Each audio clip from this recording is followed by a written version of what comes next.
Bonjour à toutes, bonjour à tous. Je suis Franchon Courtel et je vous demandais avant qu'on commence, avant que je lance les slides, d'aller chercher au fond de vous-même, non pas votre safe place, mais plutôt votre pire souvenir, une sensation viscérale d'inconfort. Voilà, je vais vous demander de fermer les yeux, on va tous ensemble, on va chercher le pire moment de notre vie, le pire moment où on a eu un torboyau, où on n'était pas bien, on n'était pas serein, on n'était pas confiant. C'est bon? On y est? Ok. Voilà. Maintenant, vous êtes en empathie avec moi et je vais pouvoir vous raconter un petit peu pourquoi je vous ai mis dans cette situation. Je ne sais pas si vous avez déjà tapé le mot lesbienne sur Internet. Pour ma part, voilà, quand j'avais 15 ans, j'ai attendu toute la maison s'endorme, j'ai pris mon ordinateur, sur mes genoux, j'ai vérifié que tout le monde dormait bien, que la connexion était privée, et je me suis mise à taper le mot lesbienne, mes mains tremblaient un peu comme là maintenant, et dans l'espoir de trouver des résultats me permettant de me sentir mieux, d'aller rejoindre cette safe place dans laquelle je vous ai fait sortir. Et en fait, c'est pas du tout ce qui s'est passé.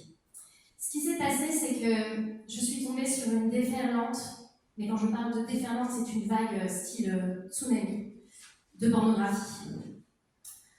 Je suis tombée sur précisément à peu près 100% de contenu pornographique lors de ma recherche sur le mot lesbienne. Que ce soit dans l'onglet des images, dans l'onglet des vidéos, encore pire, et dans l'onglet des recherches textuelles qui renvoient vers des sites internet. J'ai pas du tout été rassurée. J'ai eu encore plus peur d'avoir une vie marginale, de faire ce fameux pas de côté dans une vie triste, pleine d'absence de représentation, d'un grand point d'interrogation sur mon avenir et beaucoup d'angoisse. Et même pour tout vous dire, quand j'ai fait cette recherche du mot lesbienne, habituellement, ça je l'ai appris plus tard, la page Wikipédia de définition, en fait, qui définit tout simplement un ensemble de mots, en cette Wikipédia, c'est l'encyclopédie gratuite sur Internet. Généralement, ces pages-là, elles sont très très bien référencées. Elles apparaissent en premier résultat de la plupart des mots. Vous tapez voiture, vous tombez sur la page Wikipédia qui définit ce qu'est une voiture.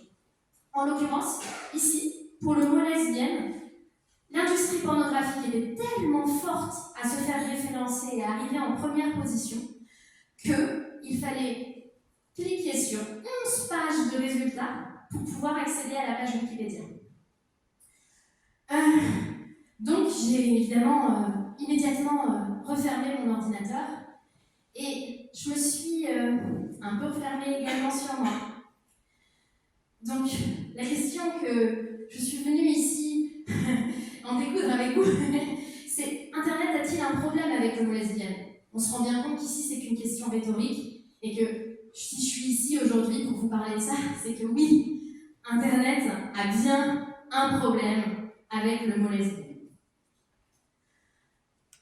En 2019, j'ai bien avancé depuis ma chambre et mes 15 ans, j'allais me marier, bah ouais parce que j'avais le droit. Et du coup, c'est une année un peu particulière pour moi parce que c'est une année où je me suis dit fini d'avoir peur, fini d'être mal dans ma peau, j'avais envie de démarrer ma vie de femme, j'allais avoir 30 ans, la fameuse crise. Et je me suis dit, avec ma femme, on était dans le train et puis on s'est surprise à chuchoter le terme lesbienne quand on parlait de notre mariage. Et on s'est demandé, mais pourquoi on a honte en fait d'utiliser le terme lesbienne? Pourquoi, même entre nous, alors même qu'on est en train d'organiser notre mariage et qu'on n'a vraiment pas honte, pourquoi est-ce qu'on n'utilise pas ce terme? Et là, flashback, je me suis vraiment souvenue de ce moment.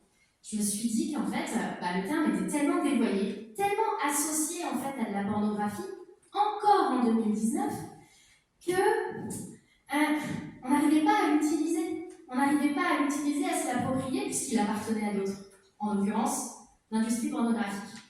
À ce moment-là, j'étais aussi consultante en marketing digital, et donc je pratiquais tous les jours des techniques de référencement, le SEO, SEO. C'est un acronyme anglophone qui signifie Search Engine Optimization. En français, c'est beaucoup plus simple, on appelle ça le référencement gratuit. Typiquement, vous êtes un site de voitures, vous vendez des voitures. Votre objectif, c'est que quand je tape voiture sur Google, vous soyez le premier site internet afin de générer le plus de trafic possible sur votre site et potentiellement le plus de ventes et ou de revenus d'affiliation ou publicitaire. Et donc, faisant ça tous les jours à but lucratif, je me suis demandé si on ne pouvait pas faire la même chose sur le terme lesbienne, évidemment à but non lucratif. Et donc, j'ai créé ce collectif SEO lesbienne, et l'objectif, ça a été de me demander si on ne pouvait pas appliquer toutes ces techniques que j'utilisais au jour le jour pour mieux faire référencer le mot lesbienne. Derrière ça, j'avais quand même l'idée de réparer mon petit cœur d'adolescente et de me dire, bon bah, peut-être que moi, j'ai pas pu bénéficier d'une bonne représentation des lesbiennes sur Internet, mais peut-être que la génération d'après, avec tous les enjeux de santé publique que ça génère également, c'est-à-dire que les communautés LGBT sont beaucoup plus exposées à des problématiques relatives aux tentatives de suicide, à la dépression. Désolée, c'est vraiment très négatif, mais c'est vrai, et il faut en parler. Et je pense que si on avait plus de représentation positive, des opportunités et de ce que c'est génial d'être lesbienne, et en fait, il y aurait peut-être un petit peu moins de mal-être. En 2019, Le Figaro est venu filmer chez moi et m'a demandé de taper le mot lesbienne. Je vais vous laisser regarder la vidéo. Quand je tape juste le mot lesbienne, je clique sur entrée. Les premiers résultats déjà sont tous pornographiques. Et on continue et on continue. Toujours de la pornographie, de la pornographie.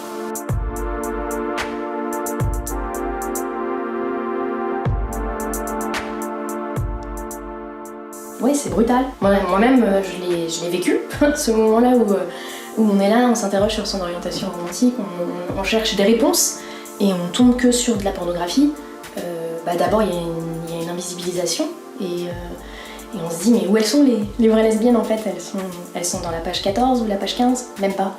Nous, le contenu qu'on voit, il est complètement hétérosexuel et il est dans la majorité des films, il ne nous représente pas, donc on a besoin en fait de chercher. Et si les moteurs de recherche ne nous permettent même pas de chercher, il y avait quelqu'un qui disait que être lesbienne, c'est être un peu une chercheuse universitaire. Parce qu'il faut déterrer, chercher les contenus, et effectivement, on le voit, les moteurs de recherche ne nous permettent même pas de trouver le contenu qui nous est destiné. Figaro est venu filmer chez moi, pas par hasard, c'est parce que j'ai démarré une campagne d'influence pour simplement dénoncer le biais algorithmique présent sur Google. Le biais algorithmique, c'est simplement le fait que 100% des résultats, lorsqu'on tape l'occurrence lesbienne sur Google, renvoyés vers de la pornographie. Cette dénonciation, j'ai créé le mouvement SEO lesbienne et j'ai souhaité évidemment fédérer autour de cette démarche. Mon objectif, ça a été évidemment de créer des pages sur les réseaux sociaux de manière à avoir de plus en plus d'audience et de personnes pour m'aider à dénoncer cette pratique. Il se trouve que sur Facebook, lorsque j'ai souhaité utiliser le terme SEO lesbienne, qui est tout simplement le nom de mon association, comme elle contient le mot lesbienne, je n'ai pas eu l'autorisation par Facebook de créer ma page. J'ai dû tronquer la page en mettant une faute d'orthographe au mot lesbienne, j'ai mis un Z, de manière à avoir l'autorisation pour pouvoir créer cette page. Donc même dans ma dénonciation auprès de Google, je me suis rendu compte que finalement il y avait encore plus de discrimination que je ne l'imaginais. Et tout ça pour dire que Facebook bannit complètement le terme lesbienne. Alors sur d'autres réseaux sociaux, le terme n'est pas complètement banni. On va parler de quelque chose d'un peu plus insidieux, d'un peu plus technique, qui s'appelle le shadow banning. Concrètement, qu'est-ce que ça signifie? Le shadow banning, c'est beaucoup plus insidieux parce que vous avez techniquement l'autorisation en fait de créer du contenu relatif aux lesbiennes. Vous pouvez tout à fait utiliser le terme et le hashtag lesbienne sans problème. Le seul truc, c'est que vous n'aurez pas d'audience. Personne ne verra vos vidéos.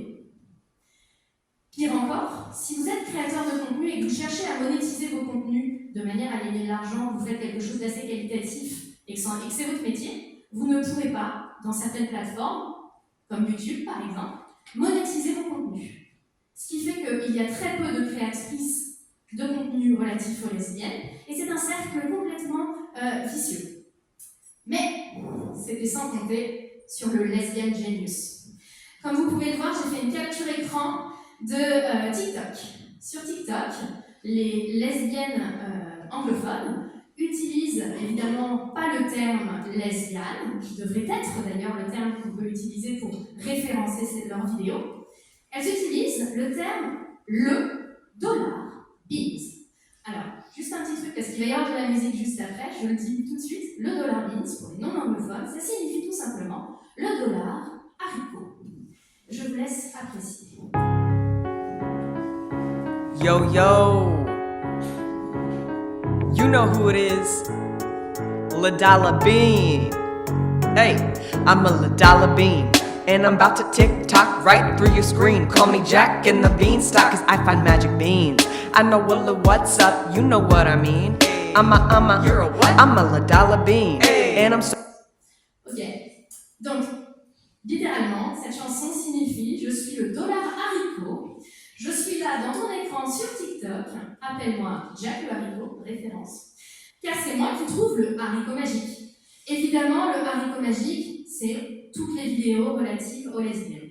Et là, je reviens sur ce que j'ai pu dire dans la vidéo sur Le Figaro. Il faut être véritablement doué pour trouver du contenu relatif aux lesbiennes sur Internet. Vous avez vu toutes les méthodologies qu'on est obligé de mettre en place pour simplement apprécier du contenu. Alors là, évidemment, Lily Brown, je vous invite à aller voir ses réseaux sociaux, c'est une influenceuse américaine qui est très drôle, qui a une très très forte communauté, mais elle a également été confrontée à cette situation de shadowban sur TikTok, et elle utilise beaucoup ce hashtag le dollar bill. On revient sur le fait que c'est certes une opportunité. Être discriminé est aussi une forme d'opportunité, parce que finalement, ça me permet là aujourd'hui de vous démontrer à toutes et tous, par une capture écran, quelque chose qui est intangible dans l'espace réel. Dans la vie publique, par exemple, je ne tiens jamais la main de mon épouse dans le métro. Certaines d'entre vous le font peut-être. Pour ma part, c'est une mise en danger et je n'apprécie pas ce moment, donc je ne le fais pas. Par exemple, ça m'a permis, de manière indiscutable, de prouver l'hypersexualisation des lesbiennes dans l'espace public. J'ai fait une capture écran d'Internet de ce biais, tous les résultats, et j'ai pu démontrer à quel point Internet était le reflet de notre société. De la même manière, sur les réseaux sociaux, c'est intangible. On ne peut pas revenir me dire qu'on n'utilise pas ça parce qu'on ne peut pas utiliser le hashtag véritable lesbienne. Donc c'est aussi une opportunité. En travaillant dans la tech, ça a été pour moi un facteur d'émancipation énorme parce que j'ai découvert quelque chose d'incroyable. La tech est résiliente, contrairement à la société et à la sociologie. Et donc, quelque chose qui ne fonctionne pas, un biais qui ne fonctionne pas, en fait, en anglais on dit, on peut le fix. Et ça c'est cool pour quelqu'un qui a envie de faire changer les choses. Donc,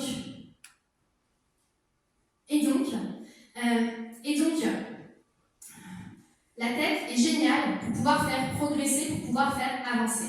À titre d'exemple, en 2019, Google, qui est une entreprise qui se veut à titre de ressources humaines inclusive, qui prône la tolérance auprès de ses employés, voulait célébrer les 50 ans des émeutes de Stonewall, qui sont par ailleurs à l'origine de toutes les luttes des fiertés, les mois des fiertés qu'on peut avoir en France et ailleurs, en tout cas dans les pays qui ne nous assassinent pas.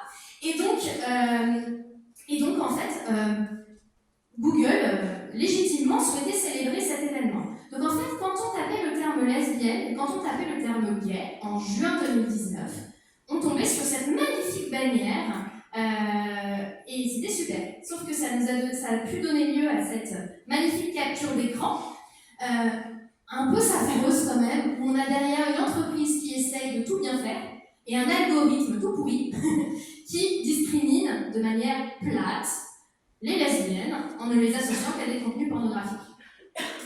Et donc, grâce à Numérama, dénoncer cette pratique dommageable de Google, le 7 juin 2019, Numérama a publié un article, et le 24 juin, plus d'animation extraordinaire de la part de Google. Google n'a jamais parlé, n'a jamais dit ce qu'il s'était passé, pourquoi il avait arrêté. Sur l'occurrence gay, la bannière était toujours présente. Et donc on s'est demandé là, à ce moment-là, avec les SEO lesbiennes et toutes les personnes qui étaient dans le mouvement, peut-être que quelque chose est en train de bouger en interne. Nous n'en étions pas sûrs. Je voulais revenir sur l'action de SEO lesbienne et parler du fait que 2019, c'est une année super parce qu'il y a eu beaucoup de synchronicité. J'ai cité Numérama. D'abord, c'était le mois des fiertés, les 50 ans de Stonewall en 2019. On venait aussi d'avoir ce fameux scandale de la Ligue du LOL. Si vous n'avez pas suivi, c'est un scandale génial. Des rédacteurs en chef d'entreprises de journalistique digitale avaient pendant des années fait du harcèlement sexuel à de nombreuses journalistes femmes. Et donc ils s'étaient fait virer de leur magazine. Et il y avait eu un fort renouvellement dans la presse digitale. Ensuite, on était juste après MeToo. Et donc sur les réseaux sociaux, la parole se libérait vis-à-vis de toutes les discriminations que les femmes pouvaient vivre dans un environnement professionnel, mais également dans l'espace public. C'est la raison pour laquelle j'ai pu créer, et c'était un moment clé, 2019, un événement qui s'appelait « Hackons le référencement du mot lesbienne ». J'ai pu réunir des journalistes, des lesbiennes, des professionnels du SEO, et tous ensemble, on a cherché des solutions. Et en plus de ça, j'ai beaucoup travaillé avec la presse, notamment la presse française, la presse technique, la presse LGBT et la presse internationale pour dénoncer ce biais. Donc dans un premier temps, il a fallu montrer qu'il y avait un problème. Finalement, bonne nouvelle, ça a fonctionné. En août, on a constaté qu'il y avait de moins en moins de contenu pornographique dans l'onglet de recherche textuelle, mais il y en avait toujours côté images et côté vidéo. En octobre 2019, toujours, il y avait moins de porno dans les images et vidéos. Il était clair que Google avait commencé à faire quelque chose. En septembre, il y avait moins de porno en portugais. Et c'est là que j'ai compris que, en fait, le biais algorithmique, il avait aussi tout un impact dans d'autres langues, et notamment dans beaucoup de langues latines. Ça a eu un impact énorme, notamment au Brésil, ce changement algorithmique. Et pour les petits connaisseurs, ce changement algorithmique porte un nom, il s'appelle Google Less Porn. C'est le nom qui a été donné non pas par Google, mais par les professionnels du SEO. Google moins de porno. Enfin, Google a fini par s'exprimer par le biais de son vice-président en charge de la qualité des recherches, des moteurs de recherche, qui a expliqué qu'ils avaient finalement twerké, c'est-à-dire modifié, modulé leur algorithme au pluriel de recherche de manière à ce qu'ils fassent remonter des résultats non pornographiques. Et là, vous voyez le réseau social sur feu Twitter de SEO lesbienne dans lequel j'ai effectivement annoncé on trouvait désormais la page Wikipédia en premier résultat. Ce qui est quand même un grand progrès algorithmique, comme vous avez pu le comprendre. Pour finir, je vous montre une capture écran du moteur de recherche en 2021. Désormais, Google a intégré à l'intérieur de son moteur de recherche de plus en plus d'intelligence artificielle. C'est la raison pour laquelle vous voyez le résultat contextuel de la page Wikipédia qui est sur le côté. Mais on a de plus en plus de contenu non pornographique. Ce que je peux vous dire, c'est qu'il y a eu un réel changement de paradigme. D'abord, et dans un cercle vertueux. D'abord, les organes de presse ont commencé de plus en plus à utiliser le terme lesbienne. Avant, ils utilisaient des périphrases du type femme qui aime les femmes, femme homosexuelle, femme gay. Et donc on a de plus en plus de contenu qualitatif qui traite des lesbiennes, qui utilise le mot lesbienne, qui se référence sur le terme lesbienne. Ça a permis également de mettre au jour de nombreux artistes, des blogs, des espaces de prévention. Ce changement algorithmique est aussi un moyen pour moi de vous rappeler à vous et de me rappeler à moi que chacun d'entre nous, face aux algorithmes, nous avons la possibilité d'agir. Nous ne sommes pas David contre Goliath. Google est une entreprise qui a des intérêts en ressources humaines. Google ne produit pas des algorithmes qui sont là pour nous écraser. Ces algorithmes sont là pour nous servir. Ce sont des outils. Ne soyons jamais esclaves des algorithmes. Nul doute que demain, les algorithmes, comme c'est déjà le cas aux États-Unis, auront de plus en plus d'impact dans les décisions et les moments clés de notre vie. Typiquement, le choix de nos études, nous accorder ou non un crédit. C'est à nous, en tant que citoyennes et citoyens, de prendre en charge, malheureusement, la dénonciation des biais algorithmiques. Il se trouve que moi, je faisais partie de cette minorité des lesbiennes. Nul doute que vous faites partie, vous aussi, en voyant l'audience, à d'autres minorités. Et sans doute que d'autres biais peuvent se produire et vous porter préjudice. Les entreprises, aujourd'hui, telles que Google, ont des cahiers des charges qui sont de plus en plus précis et qui essayent au maximum de limiter les biais. N'empêche que, entre le moment où j'étais dans la chambre et où j'avais honte de chercher le mot lesbienne et je n'ai trouvé que de la pornographie, et 2019, où j'avais quand même fait mon parcours de vie et où j'étais devenue une femme fière, il s'est passé beaucoup de temps. Et ça, c'est une chose que je ne souhaite pas voir se reproduire. Petit message à moi-même. Je voulais juste en profiter pour me lancer un petit message à moi, qui était dans cette chambre il n'y a pas si longtemps. Et je voulais lui dire que tout va bien aller. Que quelques années plus tard, j'aurai eu plein d'opportunités dans ma vie, et notamment que je serai ici pour pouvoir vous parler de ce succès et cette réussite. Je vous remercie.